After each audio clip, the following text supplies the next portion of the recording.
Good morning, students. Welcome to KG class. This is your English period, so everybody take out your English notebook. Students, birds name है ना।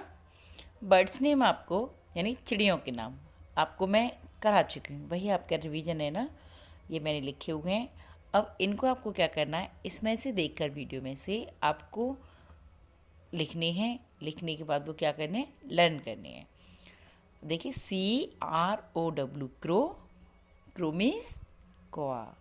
PARROT parrot, PIGEON PIGEON pigeon, COC K cock, PEACOC K peacock, OWL owl, EAGLE eagle, HEN hen means मुर्गी, DUC K duck और SPARROW sparrow means चिड़िया। ये आपको क्या करनी है, स्पेलिंग लर्न करनी है और लर्न करने के बाद आप अपनी नोटबुक में लिखेंगे।